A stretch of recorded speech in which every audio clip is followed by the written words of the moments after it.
I'm going to talk about something else that I think is pants. And I want to talk about why I think charity should begin at home. Provocative. Straight talking. Fairness. Provocative. Straight talking.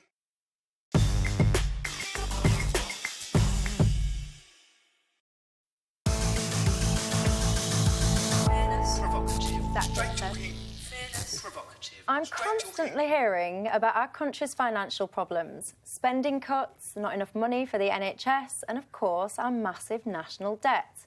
Yet at the same time, the amount of money we're sending overseas by way of foreign aid seems to be rising and rising. It increased by a whopping 144% over the last decade, seeing us send over £13 billion overseas in 2014. It's bonkers that our aid target is now enshrined in law, not least because many of the countries we send money to are so wealthy they fund their own space programmes. Don't get me wrong, I'm all for helping others if we can, but please, let's get our own house in order before we sort out everybody else's.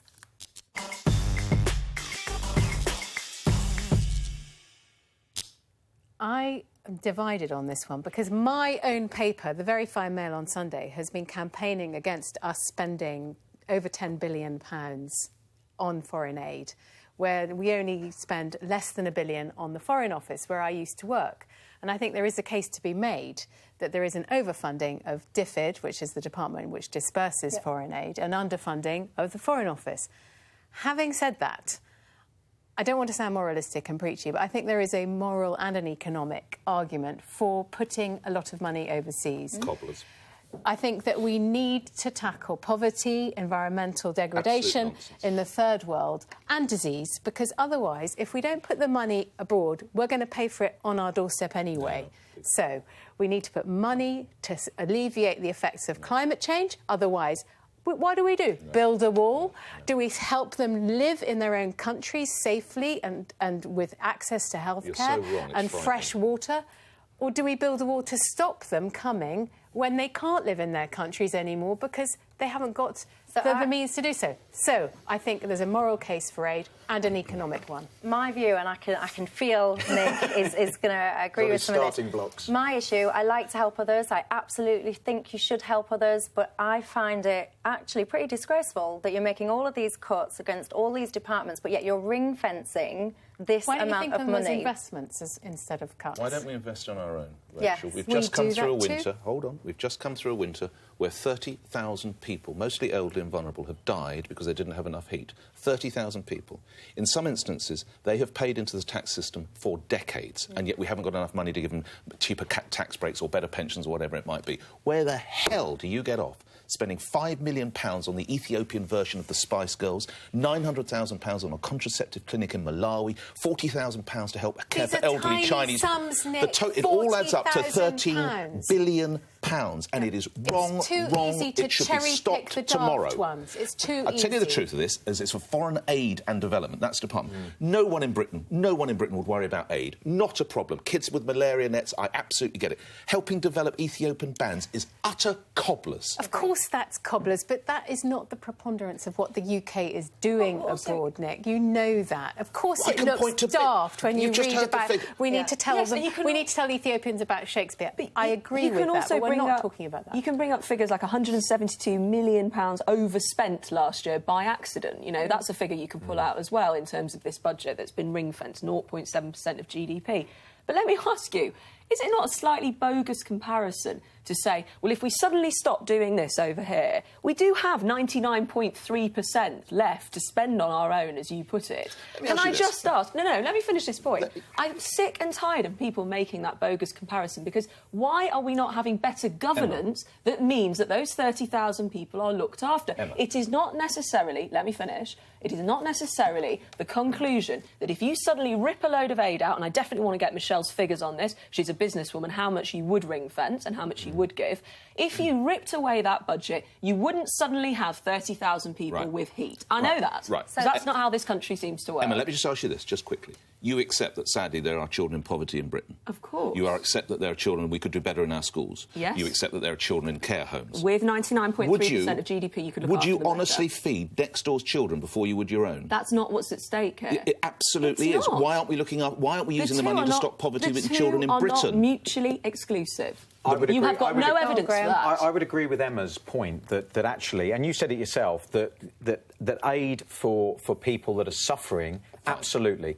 What I think I struggle with is the fact that we're spending 0.7%. The rest of the G7 are spending nowhere near that. No, they're so not. we've all signed up to the same terms, and we're not being matched by our sort of other global powers in doing that. I think the way it's distributed, the lack of governance around the distribution is massive problem. appalling. There's even, you know, there's also the fact that if you're funding particular countries, Nepal, for instance, there's a potential conflict because you're possibly influencing the decisions they make around their democracy. You might be currying favour. So I think there needs to be more transparency about that. Definitely more But I transparency. agree with you, and I certainly agree with Rachel as well, talking about if we're going out into a world and we're, for a better word, exploiting our relationships with other countries, we also have to make sure we take responsibility for some of the damage that we cause, whether it be environmental, The whether white it be man's social. burden, it's called. So That's I why think it's our moral duty as well to put money into previous parts of empire. We're rich because let they're me bring poor. something in here. So one of the other problems that I have with this, to answer your question, you asked me about figures. You asked me what I would ring fence. Yeah. I disagree with something being ring fenced. Right, what would you give? Come what may. What would you give? What I would give is I would look every year my situation as a country, our situation, the problems that we have,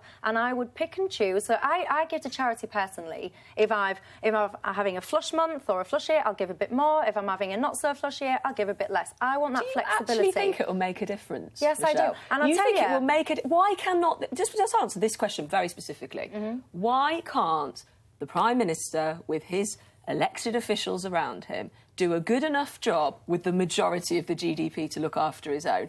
If it just goes down a bit, like you're saying, if we put out less, do you actually have faith in this government that when flooding happens this time next year or whenever it next happens, that they're going to look after people properly? They've had enough times to get flood but defences hang on, right. because we're going off topic. This is not right. I want to show you a graphic relevant. on here. I want to show you a graphic. So one of the other problems that I have is that it's ring-fenced and enshrined in law, and the other one is where this money is going. So if I look at this, so Somalia, for example, this is regarded as the most corrupt country in the world. Yep. We are sending them £82.7 million. This is to a collection of corrupt governments. Nigeria, the 31st most corrupt government in this world, £241.5 million. I do not want my tax money going into corruption and feeding corruption. Nor do we. So what I want, No one does. Who would? well, we do. This That's is not the world, what we're this is saying. the world and the country that we live in. hang This on, the money point- is going there, and I have a huge problem with it. I do. You're saying keeping spending it. You're saying, oh, well, what amount would you be happy with? My point is, I do not want it ring-fenced. I do not want it going into corruption. I do not want homeless people on our streets whilst we are solving everybody Money won't else's solve problems. homelessness. Quite right. Yeah, but you How have. come it'll help. America's cut it, Germany's cut We it, have France has global cut problems. it. Like that. We have to spend in You order know to that. solve global problems. Go on. So why do you suppose America's cut the money? Why do you suppose France has cut the money? Why do you suppose Germany's cut the money in the teeth of a recession in austere times? They've worked it out. David Cameron is fixated. He's fixated on this. He just cannot Yeah, stop. but we didn't get Ebola in this country because we put a lot of money into Sierra Leone and we stopped Ebola coming out. I mean, It's a have to bogus spend it. comparison, and I think you both know that. Nonsense. Right.